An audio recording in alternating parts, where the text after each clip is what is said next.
नमस्कार। ट्रेजर हमेशा चैनल में आपका स्वागत है। प्रस्तुत है भगवती चरण वर्मा द्वारा लिखित कहानी खिलावन का नरक। ठसाठस भरे हुए थर्ड क्लास की एक बेंच के नीचे खिलावन लेटा हुआ था। वह सो न रहा था, सोने का कोई समय भी ना था। वह लेटा था केवल इसलिए कि कहीं टिकट कलेक्टर उसे देख ना ले। आज 3 साल बाद वह घर लौट रहा था बम्बई से। 2 दिन का सफ़र उसने 1 हफ्ते में पूरा किया था, गाड़ी पर चढ़ते और उतारे जाते। यह उसकी आखिरी मंजिल थी और इस समय तक उसे बिना टिकट सफ़र करने का पूरा तजुर्बा हो चुका था। टिकट कलेक्टर को दूर से अपने डिब्बे की ओर बढ़ते देखकर ही उसने बेंच के नीचे पनाह ली थी और वह इस तरह लेट गया कि 15 मिनट तक गाड़ी में रहने पर भी टिकट कलेक्टर को उसकी गंध न मिली। खिलावन सकरी बेंच के नीचे अपने बदन को समेटे हुए पड़ा था, मानो इस तरह सोने का वह आदी हो। बम्बई में भी तो वह इसी प्रकार सोया करता था। एक छोटी सी कोठरी थी, उसमें 12 आदमी रहते थे। रात में जब लोग सोते थे तब उन लोगों में हर एक को सोने के लिए सिर्फ इतनी ही जगह मिलती थी जितनी खिलावन को बेंच के नीचे मिली थी। उस समय खिलावन सोच रहा था, आज 3 साल बाद वह देश लौट रहा है और उस देश में उसकी माँ है, बाप है, छोटा भाई है और उसकी सुखिया है।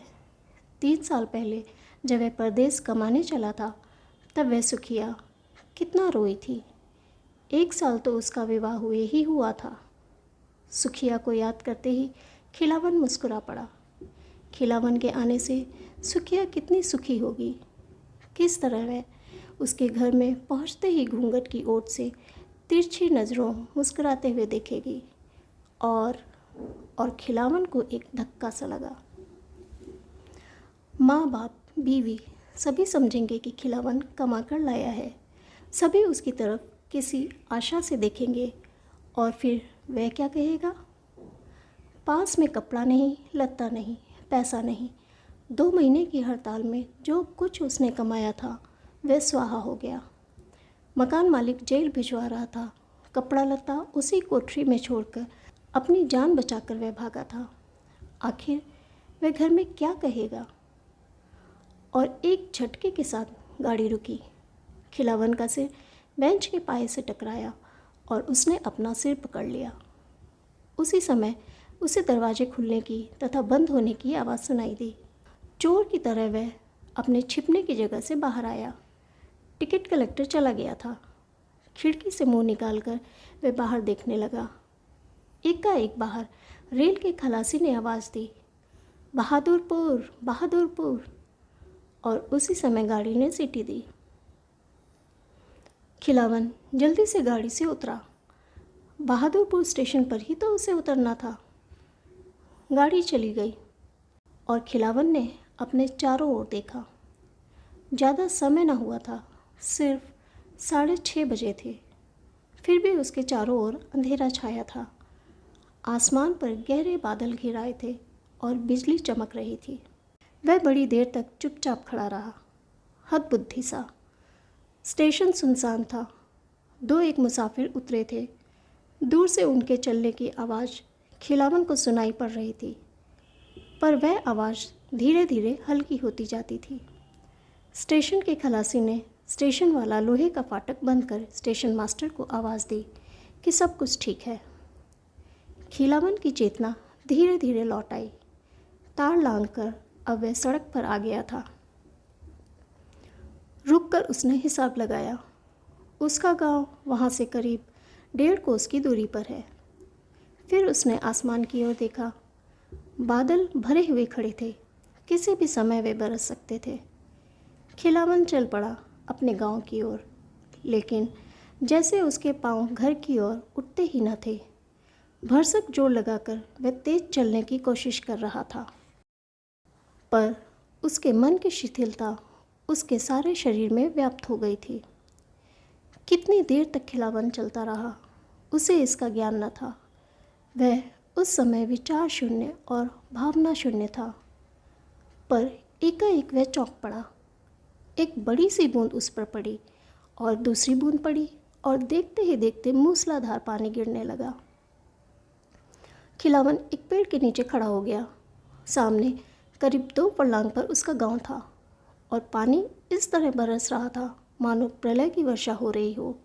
देखते ही देखते पेड़ से भी पानी छन छन कर गिरने लगा। उसी समय बिजली चमकी और बिजली के प्रकाश में खिलावन ने वह टूटा हुआ पुराना मंदिर देखा जिसमें बचपन के काल में वह अक्सर खेला करता था। अब उसे पता लगा कि वह मंदिर से करीब 10 गज की दूरी पर है। तेजी से वह मंदिर में घुस गया।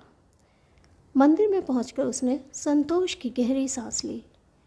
मंदिर के अंदर गहरा अंधकार था और बाहर हवा जोरों के साथ चल रही थी। बादल गरज रहे थे और बिजली चमक रही थी और खिलावन को ऐसा लगा मानो मंदिर के अंदर वाले खंड में और भी कोई है। उसके कान खड़े हुए। ध्यान से उसने सुनने की कोशिश की। कोई कह रहा था, यह बारिश भी अजीब बेमौके शुरू हो गई, भगवान जाने कब तक होती रहेगी। और उसका उत्तर मिला, तुम्हें क्या, मुसीबत तो हमारी है। अम्मा जी पूछें कहाँ रही, तब का कहब। और अम्मा जी दत्ता जी से एक एक की 100 जड़ी हैं। खिलावन के मानो काटो तो खून नहीं। यह आवाज़ तो सुखिया की थी। सुखिया उस समय इस मंदिर में और उसके साथ आदमी। दबे पांव वह और भीतर खिसका। मर्द ने कहा, अरे कुछ ना होगा, तेरी सास बकझक कर चुप हो जाएगी। हाँ, उस दिन तेरे ससुर ने जो मुझे देख लिया था तो क्या हुआ। होत क्या, आवाज़ औरत की थी। पहले तो बहुत बिगड़े, कहिन की हम नाक कटाए दीन, घर से निकसे की धमकी दीन।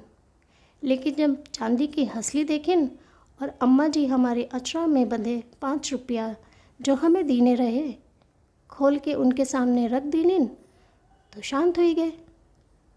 और स्त्री हंस पड़ी। खिलावन के मुख पर पसीने की बूंदें आ रही थीं।